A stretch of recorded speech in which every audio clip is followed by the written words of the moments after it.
People often say Revit is boring, lacks graphics, and is not visually engaging.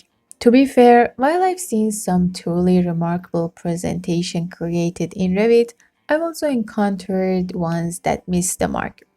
In this video, I will introduce a game-changing concept that will transform how you create presentation in Revit, and it will elevate your visuals to the next level.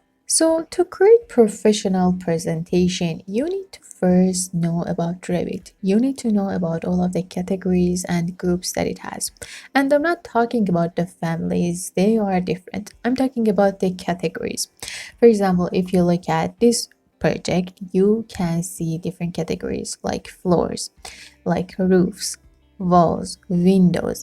If you look at the project browser, in here we have the families. And again, I'm not talking about the families. You can see just the categories in here. Also, if you press VV on your keyboard, you can see all of the different categories in here. These are 3D categories. In here we have annotation categories.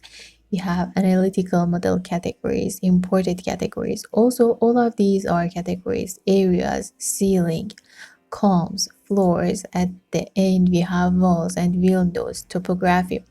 All of these are categories. We can change all of these categories separately in visibility and graphic.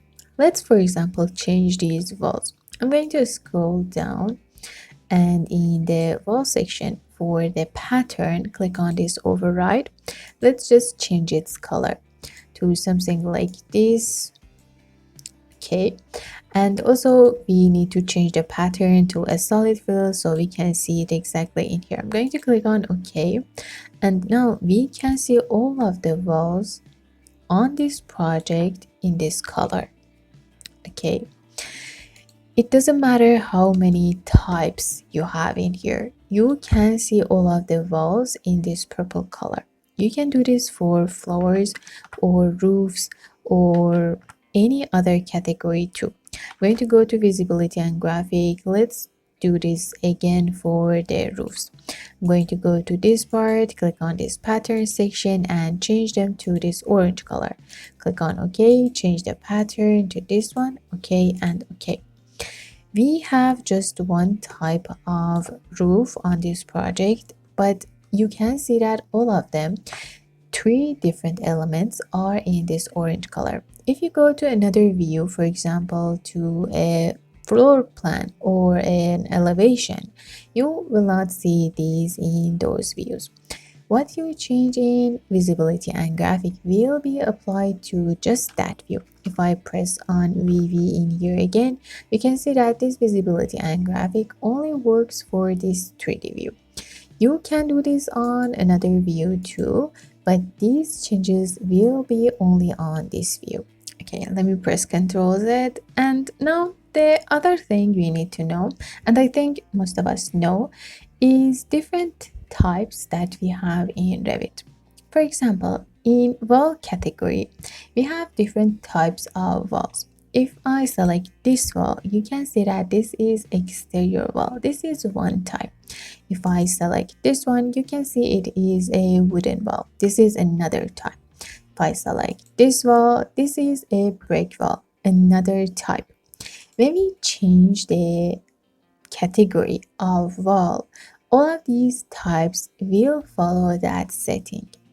Okay, but what if we don't want to do that? What if we want to control them separately based on their type? If I select this wall and right click on it and go to this section, select all instances in entire project, you can see all of these types are selected.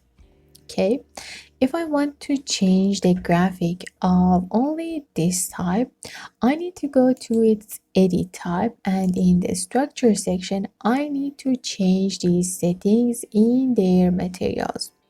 Okay, the difference between this type and changing them in visibility and graphic is that what you change in visibility and graphic will apply to the whole category, and you have it only on one specific view. But if you change the material of that type, you can change it for just that type, just that material that is applied to those types for the entire project.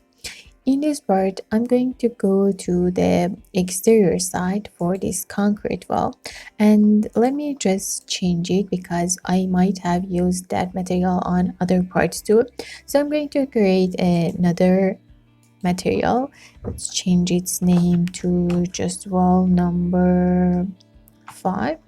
And then in the graphic section, I don't want to change that much, so in the color section I'm going to change it to something like this, a bit darker.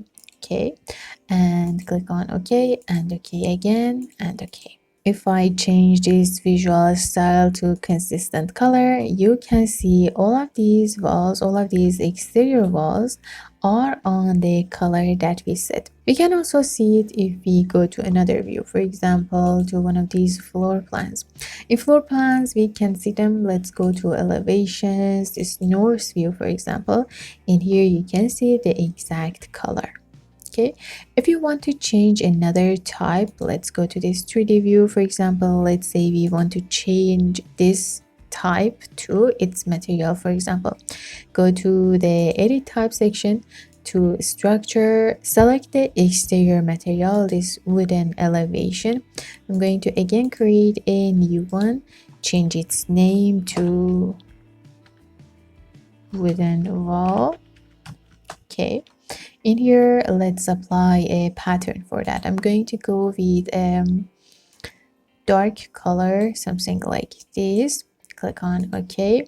And for its pattern, we are going to go with solid. For its foreground, I'm going to go with a lighter color, something like this. And for its pattern, I'm going to scroll down in this section and let's select one of these woods. For example, this one. Click on OK. OK and OK again.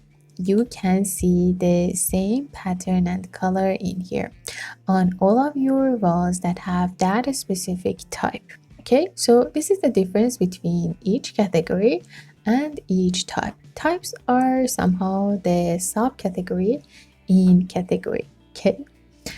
Another thing that we have in Revit is the elements. Anything you create, anything you see in here, no matter what is its category or its type, is an element. Okay, for example, if I select this wall, not the category, not the type, this wall is just an element. This roof separately is an element.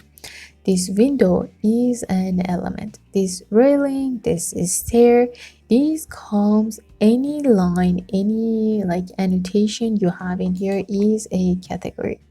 Okay. If you want to change elements, you can use this option, override graphics. Okay. If I select, for example, this roof, this window, and this staircase, let's also select this floor and these two windows in here, we can change their graphic separately. Okay, if we go to this override by graphic element, in this part we can change them. First, let me press this reset so we have them on no color, no setting, and now we want to just change these elements together. These are from different categories and also different types.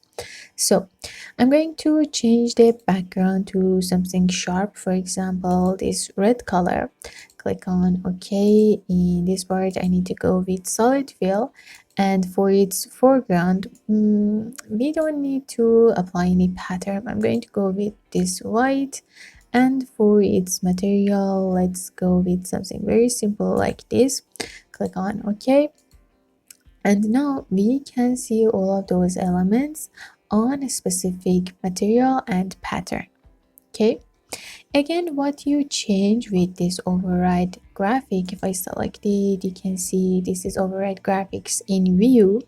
You will have all of these only in this view. if you go to another part, you can't see them. You need to apply these again.